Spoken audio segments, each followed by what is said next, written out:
దేవకుమారుని అతులిత ధాముని, దేవకుమారుని అతులిత ధాముని సంకీర్తన చేయరేయో నరులారా, కైమోడుపు చేయరే.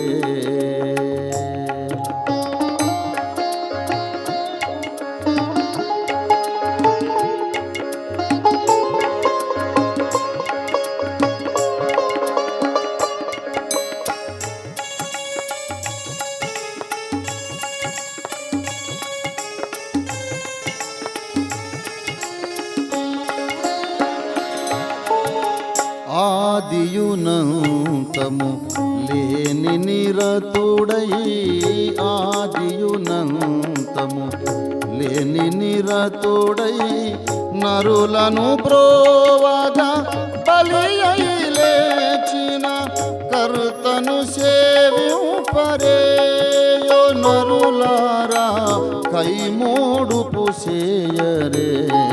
ఓ నరులారా, కైమోడుపు చేయరే. దేవకుమారుని అతులిత ధాముని సంకీర్తన చేయరేయో నరులారా, కైమోడుపు చేయరే.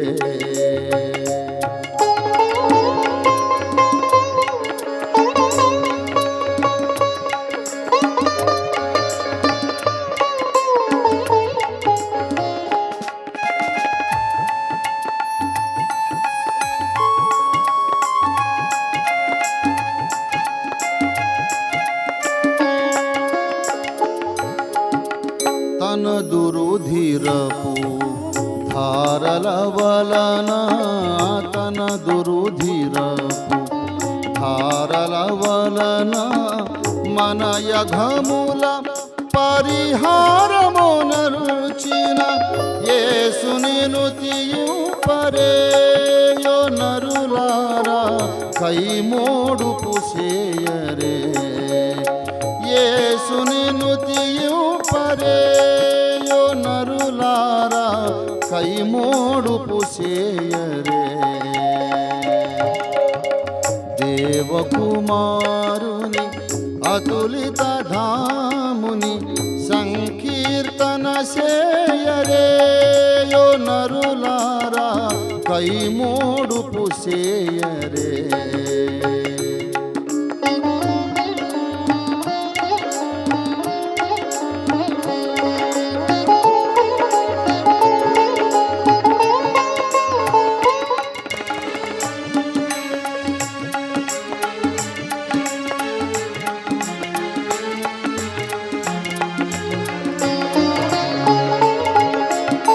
మృతియను వైరిని పోరునదునిని, మృతియను వైరిని పోరునదునిని పతితులకిల చిరజీవము సంగిన శూరుని గొనియాడరేయో నరులారా, కైమోడుపు చేయరే.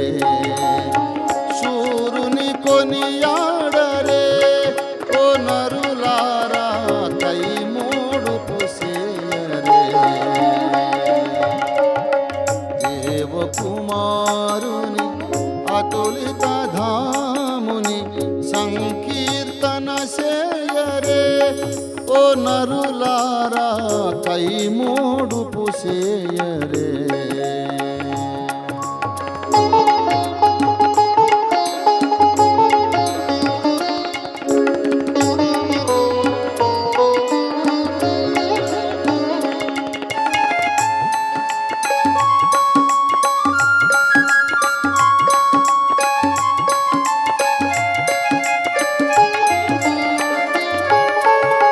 సృష్టి స్థితి విలయ కారకుడతడని, స్థితి విలయ కారకుడతడని సకల జగముల కారాజ్యుడునతడని మది క్రీస్తుని తెలియరే.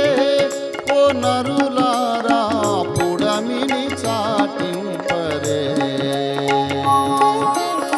సృష్టి స్థితి విలయ కారకుడతడని సకల జగముల కారాజ్యుడునతడని మది క్రీస్తుని తెలియరే. ఓ నరులారా పుడమిని చాటింపరే. ఓ నరులారా పుడమిని చాటింపరే. దేవకుమారుని అతులిత ధాముని, దేవకుమారుని అతులిత ధాముని సంకీర్తన సేయరే. ఓ నరులారా కైమోడుపు సేయరే. ఓ నరులారా కైమోడుపు సేయరే. ఓ నరులారా కైమోడుపు సేయరే.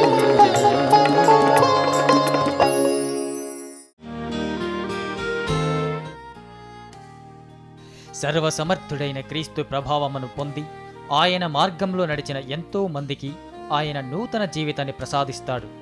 ఎందుకు పనికిరాడనుకున్న వారు కూడా ఆయన నామములో రక్షణ పొంది ఎంతో మందికి దేవుని సేవ చేస్తూ జీవితాన్ని మలచుకుంటారు. అందుకు ఉదాహరణగా పాస్టర్ మేఘా నాయక్ గారిని గురించి చెప్పుకోవచ్చు. హిందూ కుటుంబం నుంచి జంతు బలులు లాంటి ఆచారాల నుంచి వచ్చారు పాస్టర్ మేఘా నాయక్ గారు. ఈయన గత జీవిత నేపథ్యాన్ని గురించి తెలిసిన వారికి నాయక్ గారు ఇప్పుడు దేవుని సేవలో ముందుకు సాగుతుండడం చాలా మందికి ఆశ్చర్యం. మా అమ్మగారు భర్త లేకపోయినప్పటికీ మా అమ్మగారు మరి నన్ను అలాగే నాకంటే చిన్న తమ్ముడిని మరి ఎంతో కష్టపడి మా అమ్మగారు చదివిస్తూ ఉండేది. మరి ఆవిడ యొక్క కష్టాన్ని బాధను అర్థం చేసుకోకుండా యవ్వన కాలంలో మరి నేను అనేక వ్యసనాలకు మరి బానిసనైపోయి మరి అనేక రీతులుగా మరి నా జీవితాన్నంతా పాడు చేసుకుంటూ చదువుకుంటున్నాను. ఇంటర్మీడియట్ సెకండ్ ఇయర్లో మ్యారేజ్ చేసుకోవటం జరిగింది.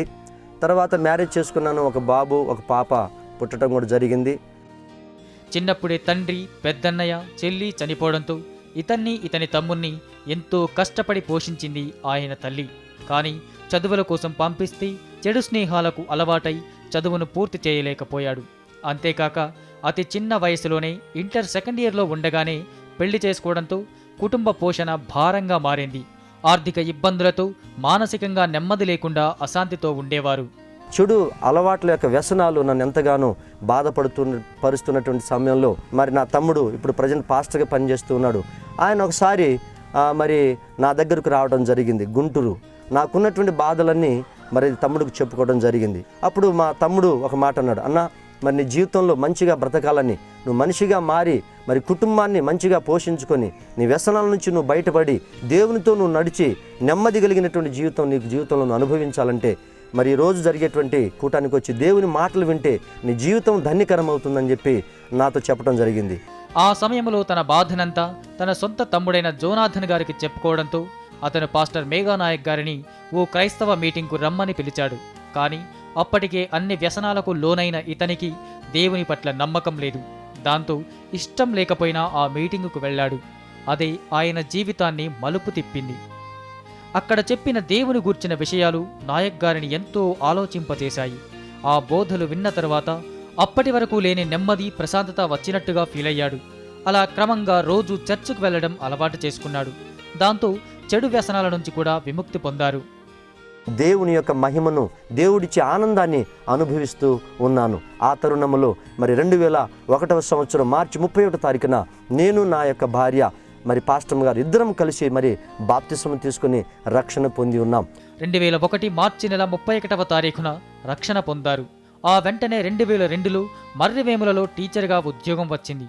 అప్పటి నుంచి తాను పొందుతున్న నెమ్మది గురించి, ఆ మార్గం గురించి అందరికీ చెప్పడం ప్రారంభించారు. నేను చనిపోవాలనుకున్నప్పుడు మరి ప్రభు ప్రేమను బట్టి అక్కడ దైవజనుడి యొక్క వాక్యం విని రక్షింపబడ్డాను. మరి ప్రభువులో ఉన్న సంతోషాన్ని, ఆనందాన్ని నేను పొందాను. ఆ తరువాత 2004లో ఓఫిర్ అయ్యగారిని కలవడం, ఆయన పుస్తకాలు చదవడంతో దేవుని పట్ల విశ్వాసం ఇంకా అధికముగా కలిగింది. ఆ పుస్తకాలను అనేకులకు పరిచయం చేస్తూ అందరి చేత చదివించడం ప్రారంభించారు. 2005లో స్వగ్రామానికి తిరిగి వచ్చారు. ప్రభు యొక్క కృపను బట్టి మేమెంత తృణీకరించినను మరి యేసు ప్రభుల వారు నన్ను వెదకని వారికి నేను దర్శనమిచ్చి తిని, నన్ను గూర్చి విచారణ చేయని వారికి నేను కనబడి తినన్న యొక్క మాటను, వాగ్దానాన్ని బట్టి మా కుటుంబంలో ఉన్న మమ్మల్ని అందరినీ ప్రభు తన యొక్క రక్షణలోనికి నడిపించారు. దేవుని సేవకుడిగా జీవితాన్ని తిరిగి ప్రారంభించారు. అప్పటి వరకు జంతు బలులు, రకరకాల ఆచారాలు కలిగిన నాయక్ గారి గ్రామంలో ఆయన తన బోధనలతో ఎంతో మందిని సత్యంలోకి నడిపించారు. ఇప్పుడు గ్రామంలో దాదాపు 80% పైగా గ్రామస్తులు చర్చికి వస్తున్నారు. ఇదంతా తనను దేవుడు ఆయన సేవ కొరకు ఎంచుకున్నందున కలిగిన విజయాలుగా చెప్పుకుంటున్నారు పాస్టర్ మేఘా నాయక్ గారు.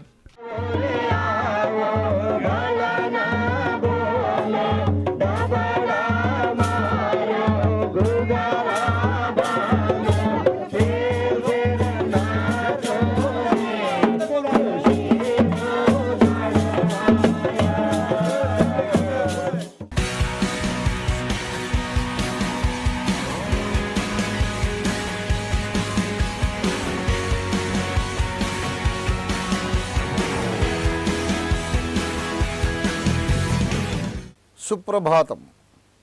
Very good morning to all of you.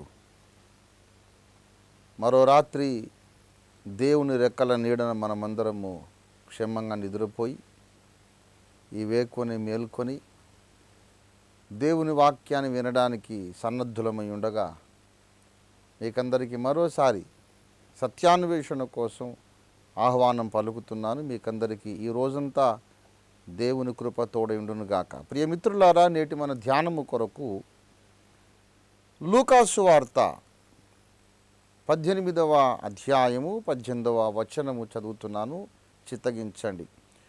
ఒక అధికారి ఆయనను చూచి, సద్బోధకుడా, నిత్య జీవమునకు వారసుడనగుటకు నేనేమి చేయవలనని ఆయనను అడిగాను. అందుకు యేసు, నేను సత్పురుషుడనని ఎలా చెప్పుచున్నావు? దేవుడు ఒక్కడే తప్ప మరి ఎవడును సత్పురుషుడు కాడు. దేవుడి మాటలు మన వినికిడిలో ఆశీర్వదించునుగాక. ప్రియులారా, ఎంత విడ్డూరమైన మాట ఇది.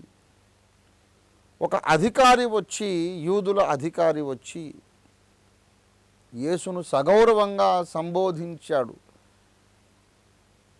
మంచి బోధకుడా, సద్బోధకుడా, మామూలు బోధకుడు కావయ్యా నీవు. బోధకులు చాలామంది ఉన్నారు, కానీ నీవు సద్గురువు, సద్బోధకుడవు అని ఆయన్ని పిలిచాడు మర్యాదగా. దానికి యేసయ్య అభ్యంతరం చెప్పారు. నన్ను సత్పురుషుడని ఎలా చెప్పుచున్నావు? దేవుడు ఒక్కడే కదా, మరి ఎవడూ సత్పురుషుడు కాడు. సత్పురుషుడు అన్న పిలుపుకు, సంబోధనకు దేవుడొక్కడే యోగ్యుడు. నన్నెందుకు సత్పురుషుడు అన్నావు అన్నాడు. అంటే దానికి అర్థం నేను దేవుడను కాను అని అర్థం. నేను దేవుడు కాను గనుక నన్ను సత్పురుషుడని ఎందుకు పిలిచావు? దేవుడు ఒకడు ఉన్నాడు, ఆయన్ని సత్పురుషుడా అనాలి అని అంటున్నట్లుగా ఇక్కడ భావం స్ఫురిస్తోంది. ఈ వచనాన్ని పట్టుకొని చాలామంది, అసలు యేసు దేవుడని మీరెందుకు అంటున్నారు? యేసును దేవునిగా మొరక్కుట, ఆరాధించడం తప్పు కదా? యేసు తానే చెప్పుకున్నాడే నేను దేవుణ్ణి కానని అని ప్రశ్నిస్తూ ఉన్నారు. వారు చాలా జ్ఞానవంతులు, మేధావులు, విజ్ఞులు.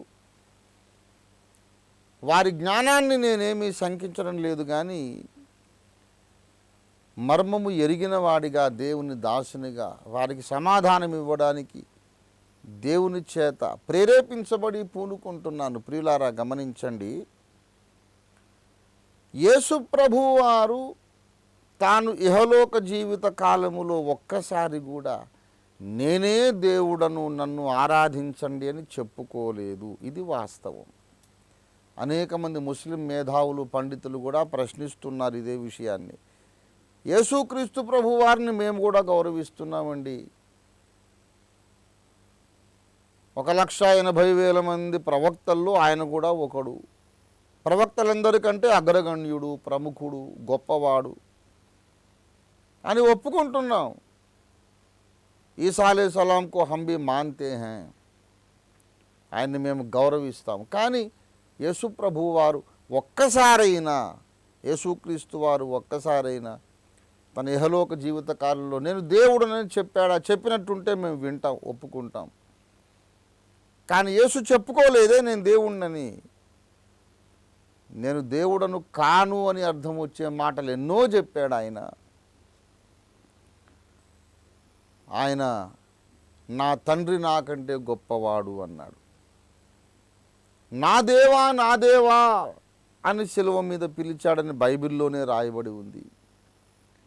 కనుక నా దేవా అని ఇంకొక వ్యక్తిని దేవుడు అని సంబోధించేవాడు ఈయన దేవుడు ఎలాగవుతాడు? ఈయన దేవుడు కాడు. గొప్పవాడనండి, ప్రవక్త అనండి, ఇంకేమైనా అనండి, కానీ దేవుడు అనకండి అని చాలామంది సజ్జనులు, సహృదయులు, మంచివారే వాదిస్తూ ఉన్నారు. దానికి సమాధానం చెబుతున్నాను వినండి. నేను కొండను నన్ను కొండ అని పిలవండి అని ఒక కొండ చెప్పుకోలేదు. అది కొండ బాబు, దాన్ని కొండ అనాలని పెద్దలు చెప్పారు. నేను సూర్యుణ్ణి, నన్ను సూర్యుడా అని పిలవండి అని సూర్యుడు చెప్పుకోలేదు. ఆకాశంలో వెలిగిపోతూ ప్రపంచాన్ని వెలుగుమయం చేస్తున్న అగ్నిగోళం పేరు సూర్యుడు. ఆ అగ్నిగోళాన్ని సూర్యుడని పిలవండని పెద్దలు నేర్పించారు. నేను కొండనని కొండ చెప్పుకోలేదు, నేను సూర్యుడినని సూర్యుడు చెప్పుకోలేదు, అలాగే నేను దేవుడనని యేసు చెప్పుకోలేదు. అయినా అది కొండ అని పెద్దలు చెప్పినట్లు, ఇది సూర్యుడు అని పెద్దలు చెప్పినట్లు, యేసును దేవుడు అని మత గ్రంథాలు చెప్పినాయి. ఒక్క బైబిలే కాదు, ఇతర మత గ్రంథాలు చెప్పినాయి. ఖురాన్ షరీఫ్ ప్రకారం ఈసా కలీముల్లా,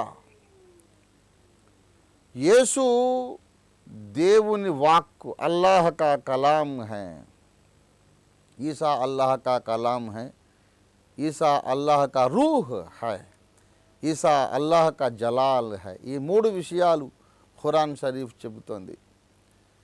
దేవుని యొక్క ఆత్మ, యేసు దేవుని ఆత్మయ్య ఉన్నాడు, యేసు దేవుని వాక్కు అయి ఉన్నాడు, యేసు దేవుని మహిమయ్య ఉన్నాడు. నేను అడుగుతున్నాను, దేవుని మహిమ నరమానవుడు ఎలాగవుతాడు? దేవుని వాక్కు నరమానవుడు ఎలాగవుతాడు? దేవుని ఆత్మ మనుష్యుడు ఎలాగవుతాడు చెప్పండి? ఇతర మత గ్రంథములు, ఇతర మతముల మేధావులు యేసును గురించి సాక్ష్యం ఇచ్చారు. స్వామి వివేకానందుల వారు పరబ్రహ్మతత్వమును మనకెరిగించుటకు ఆ ఓంకారమే క్రీస్తు ఆయను అని వివేకానందుల వారు చెప్పారని లోగడ అనేక సార్లు నేను ప్రబోధ రత్నాకరం గ్రంథాన్ని ఉటంకించి చెప్పాను. చాలామంది ప్రశ్నించవచ్చు, వివేకానందుల వారు ఇంకా కొన్ని మాటలు కూడా చెప్పారు కదా, వాటిని ఎందుకు పట్టించుకోరు? గౌతమ బుద్ధుడు, క్రీస్తు ఇలాంటి వారు కొంతమంది ప్రవక్తలు, పరమాత్ముడు కాదు వీరు అని కూడా చెప్పారు కదా. బుద్ధుడు, క్రీస్తు, రామకృష్ణుల వారు ఇలాంటి వాళ్ళందరూ కూడా ప్రవక్తలు, వారు పరమాత్ముడు కారు అని స్వామీజీ చెప్పారు కదా. ఆ మాటలు ఎందుకు పట్టించుకోరు అని మీరు అడగొచ్చు. నేను అడుగుతున్నాను, ఓంకారమే క్రీస్తు ఆయను అని చెప్పిన తర్వాత ప్రణవమే నరావతారం ఎత్తాడు అని చెప్పాక నరావతారం ఎత్తిన ప్రణవాన్ని పట్టుకొని మానవుడని, ప్రవక్త మాత్రమే అని చెప్పడం స్వయం ఖండన కాదా? మరి వివేకానందుల వారి మాట ఖురాన్ షరీఫ్తో ఏకీభవిస్తోంది. ఈసా అల్లాహ్ కా కలాం హై, ఋగ్వేదముతో ఏకీభవిస్తోంది. వాక్కు అయిన వాడే బ్రహ్మ అనే ఋగ్వేదపు ఉవాచ. అలాగే వివేకానందుల వారి మాట బైబిల్తో ఏకీభవిస్తోంది. ఆది యందు వాక్యం ఉండెను, వాక్యము దేవుడై ఉండెను. అన్ని గ్రంథాలు ఏకీభవించి క్రీస్తును చూపిస్తూ ఉన్నాయి.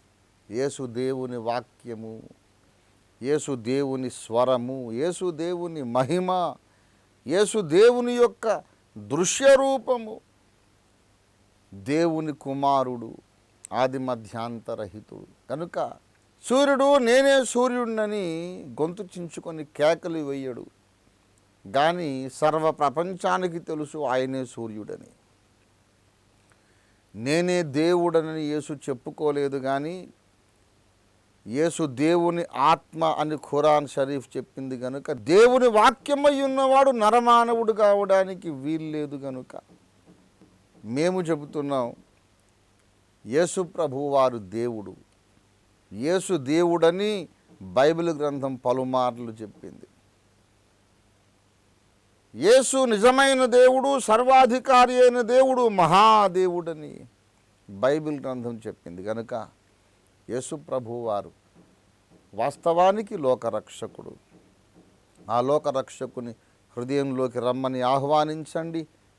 మీ పాప క్షమాపణ కొరకు యేసునాథుని వేడుకొనండి. ఈ రోజంతా, శేష జీవితకాలం అంతా యేసు ప్రభువారు మీకు మంచి స్నేహితుడుగా, కాపరిగా ఉంటాడు, మీ సంరక్షకుడై ఉంటాడు. ఈ లోకంలోనూ, ఈ లోక జీవిత యాత్ర మీరు ముగించిన తర్వాత కూడా నిత్యత్వం అంతా మిమ్మల్ని ఆయనే కాపాడుతాడు.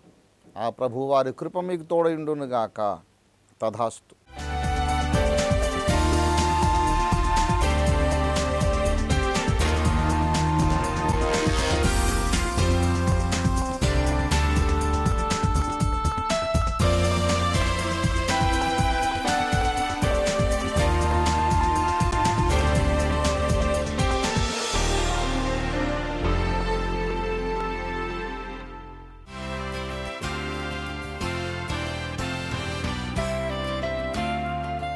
Hi, I'm from a Hindu family.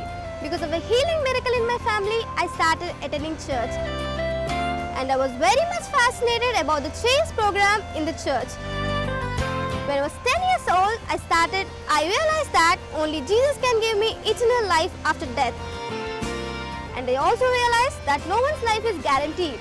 So after getting into a conclusion that only Jesus can give me eternal life after death, I accepted him as my savior. And now I have no worries. I'm Bindu, this is my miracle.